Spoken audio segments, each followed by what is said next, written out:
بسم اللہ الرحمن الرحیم۔ السلام علیکم۔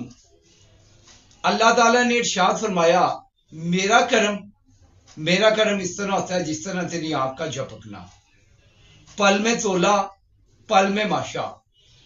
کوئی شخص جب سوتا ہے تو کک پتی ہوتا ہے، جب وہ سو کے اٹھتا ہے اسے پتہ چلتا ہے وہ لاکھ پتی بن چکا ہوا ہے۔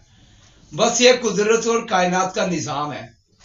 اللہ تعالیٰ چاہے تو ڈائریکٹ بھی کر سکتا ہے، لیکن اللہ تعالیٰ اسباب پیدا فرماتا ہے۔ چھوٹی چھوٹی تبدیلیاں شروع ہو جاتی ہیں، بعض اوقات وہی چھوٹی تبدیلیاں بڑی تبدیلیوں میں بدل جاتی ہیں۔ آپ تاریخ کے کتابیں اٹھا کے دیکھ لیں، تاریخ پہ ایک نظر دوڑائیں، بہت ساری قوموں کا عروج و زوال آپ کے سامنے آئے گا۔ ترک مراحل سے کبھی کٹتی نہیں زندگی، آزمائش جو آ جائے تو بندگی کا نام ہے۔ اب اس غریب اور عام سے شخص کی کس طرح سے کایا پلٹ ہوئی۔ اب اس کے گھر میں فاقے چل رہے تھے، یہ نوجوان غربت کے ہاتھوں تنگ آ چکا ہوا تھا۔ اس نے اپنی بیوی بچوں کو اللہ کے سپرد کیا اور خود ذریعہ معاش کے لیے روزی اور رزق کی تلاش میں یہ دوسرے دیش چلا گیا، دوسرے علاقے میں چلا گیا۔ اس نے ہجرت کر لی اور اپنی بیوی بچوں کو بتا گیا کہ میں وہاں سے رزق اور مال و دولت کما کے آؤں گا۔ جب یہ اس علاقے میں چلا گیا تو وہاں محنت مزدوری کرنا شروع ہو گیا۔ ایک دن یہ بازار سے گزرا تھا تو ایک جیب کترا اس کے ساتھ ٹکرایا اور اس کی جیب کاٹ کے لے گیا۔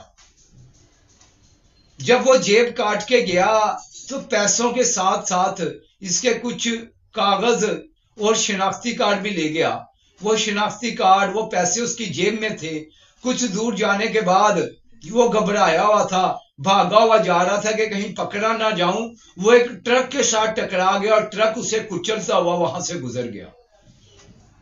اس جیب کترے کا چہرہ بھی مسخ ہو گیا، اس کی لاش پہچانی نہیں جا رہی تھی۔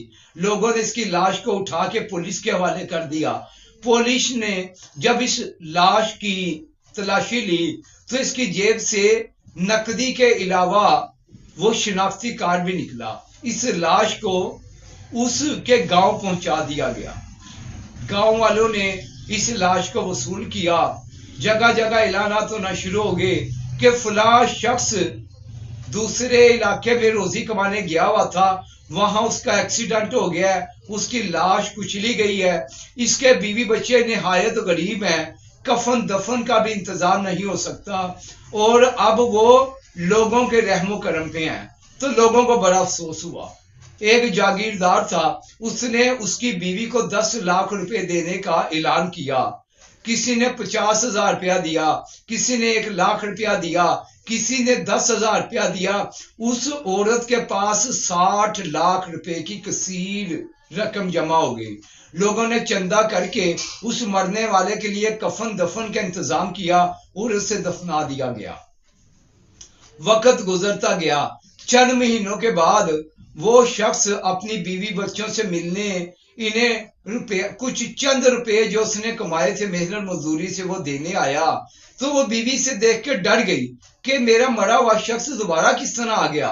لیکن جب اس نے بتایا کہ اس کی جیب کٹ گئی تھی تو شناختی کارڈ بھی ساتھ ہی چلا گیا تھا، شاید اس جیب کترے کی موت واقع ہوئی تھی، اس جیب کترے کا ایکسیڈنٹ ہوا تھا، ایکسیڈنٹ میں وہ مر گیا تھا۔ لہٰذا یہ بات پھیل گئی، لوگوں کو پتہ چل گیا کہ مس انڈرسٹینڈنگ کی وجہ سے، ایک غلط فہمی کی وجہ سے ہم نے اس مرے ہوئے شخص کو یہ شخص سمجھ لیا تھا۔ لیکن بس اللہ کی کرنی ایسی تھی، اللہ تعالیٰ نے سبب ایسا بنانا تھا، اللہ تعالیٰ نے انہیں مالدار کرنا تھا، اور یہ ایک فطرتی قانون تھا۔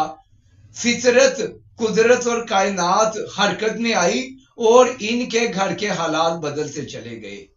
والسلام۔